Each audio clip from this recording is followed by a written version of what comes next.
আমার পাঁচপতি ভর্তার ছবিগুলো অনেক ভর্তা প্রেমিকেই কিন্তু লুভে ফেলেছে আর অনেকেই রেসিপি চেয়েছেন। আসসালামু আলাইকুম এভরিওয়ান, কেমন আছেন সবাই? চলে আসলাম আমার পাঁচপতি ভর্তার রেসিপি নিয়ে। পাঁচপতি ভর্তার জন্য আমি নিয়েছিলাম তিসি, কালো জিরা, বাদাম, ধনে পাতা আর মিষ্টি লাউয়ের খোসা। মিষ্টি লাউয়ের খোসাটা আমি একটু ভাপ দিতে বসিয়ে দিয়েছি চুলায় একটু পানি দিয়ে। বাকি উপকরণগুলো আমার এক এক করে ভেজে নিতে হবে, আর তার জন্য প্রথমেই কড়াই একটু সরিষার তেল দিয়ে ভেজে নিচ্ছি বাদামটাকে। ভালো করে নাড়াচাড়া করে 4-5 মিনিট ভেজে নিলেই কিন্তু বাদাম রেডি। বাদাম নামিয়ে রেখে এবার আমি ভেজে নিচ্ছি কালো জিরা, এটাও 4-5 মিনিট জাস্ট নাড়াচাড়া করে নামিয়ে নিলেই রেডি। তারপর আমি ভেজে নেব তিসিগুলোকে। তিসিগুলো ভাজা কিন্তু একটু কঠিন, কারণ এগুলো ফুটতে শুরু করে, তো একটু আস্তে আস্তে সময় নিয়ে ভাজতে হবে। এটা মোটামুটি 6-7 মিনিট ভেজেছি আমি।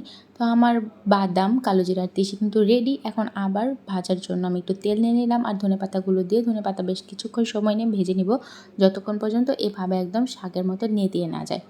তো আমার কিন্তু 4টা উপকরণ ভাজা অলরেডি শেষ। এখন আমি কিছু পেঁয়াজ ভেজে নিব। পেঁয়াজগুলো আমি একেবারে 5 ভর্তার জন্য যতটুকু পেঁয়াজ লাগবে আমি সবটুকু পেঁয়াজ একসাথে ভেজে নিলাম। পেঁয়াজ ভেজে নিয়ে পেঁয়াজটা তুলে রেখে তারপর আমি এবার ভেজে নিচ্ছি রসুনগুলো। রসুন ভেজে তুলে রেখে এবার আমি মরিচগুলো ভেজে নেব। পাকা পাকা মরিচগুলো আমি নিয়েছিলাম, যেহেতু আমি ঝাল কম খাই তাই 5টা ভর্তার জন্য অল্প কিছু মরিচ আমি নিয়েছি। যারা ঝাল বেশি খান তারা একটু বেশি মরিচ অ্যাড করে নিতে পারেন। আর সিদ্ধ করে রাখা লাউয়ের খোসাটাও কিন্তু আমি সুন্দরভাবে ভেজে নিলাম। সব কিছু ভাজাভুজি শেষ করে আমার কিন্তু রেডি এখন সব কিছু ভর্তার জন্য। তো আমি ভর্তা করতে চলে আসলাম। প্রথমেই তিসিগুলোকে গুঁড়ো করে নেব। তিসিগুলো গুঁড়ো করে নিয়ে এক সাইডে রেখে জাস্ট আমি এখানে অল্প একটু পেঁয়াজ, একটু রসুন আর একটু মরিচ যেটা ভেজে রেখেছিলাম নিয়ে ভালো করে বেটে আমি কিন্তু এই যে গুঁড়া করে রাখা তিসির সাথে মিশিয়ে তিসি বাটা রেডি করে ফেললাম। তিসি বাটা রেডি করার পরে আমি চলে আসলাম বাদাম রেডি করার জন্য। বাদাম হচ্ছে একইভাবে গুঁড়ো করে নিয়ে পেঁয়াজ, রসুন, মরিচ বেটে এগুলোর সাথে মিশিয়ে নিলেই কিন্তু খুব মজাদার বাদাম ভর্তা রেডি হয়ে যাবে। আর বাদাম ভর্তাটা কিন্তু খুবই মজা হয়, একবার ট্রাই করবেন মাস্ট বি। তারপরে আমি চলে আসলাম কালিজিরা বাটায়। কালিজিরাও ঠিক সেমভাবে গুঁড়ো করে নিয়ে পেঁয়াজ, রসুন, মরিচ দিয়ে ভালো করে মেখে নিলাম।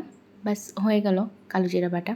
এবার চলে আসলাম মিষ্টি লাউয়ের খোসা বাটা। এটা কিন্তু খুবই হেলদি আর খুবই মজাদার। মিষ্টি লাউয়ের খোসাও সেমভাবে আমি একটু পেঁয়াজ, রসুন, মরিচ দিয়ে ভালো করে বেটে নিলাম। রেডি হয়ে গেল মিষ্টি লাউয়ের খোসা বাটা। তারপর আমি চলে আসলাম ধনেপাতা বাটায়। ধনেপাতা বাটায় কিন্তু পেঁয়াজ আর রসুন খুব একটা লাগে না, জাস্ট মরিচ আর লবণ দিয়ে বেটে নিলেই রেডি হয়ে যায়। আর 5 রকমের ভর্তা কিন্তু আমার রেডি, এবং আমি 5টা ছোট ছোট বক্স এগুলো কিনেছিলাম ভর্তা রাখার জন্যই। আর এই বক্সগুলোতে কিন্তু আমি আমার ভর্তাগুলো সাজিয়ে নিচ্ছি। এরকম ছোট ছোট ঢাকনাওয়ালা বক্সে কিন্তু বেশ কয়েকদিন ধরে ফ্রিজিং করে আমরা ভর্তাগুলো খেতে পারি। আর এই যে 5 রকমের ভর্তা একসাথে মিশিয়ে আমি পাটায় ভাত মাখাচ্ছি, এটা আমার ভীষণ পছন্দের। এটা যারা খেয়েছেন তারা জানেন আসলে এটা কত মজার, আর যারা খাননি তারা অবশ্যই ট্রাই করবেন। আর এই 5 পদের ভর্তার রেসিপি আপনাদের কাছে কেমন লাগলো অবশ্যই আমাকে জানাবেন, আর সবাই ট্রাই করেও কিন্তু জানাবেন যে আপনাদেরটা কেমন হলো। ভালো থাকবেন, আল্লাহ হাফেজ।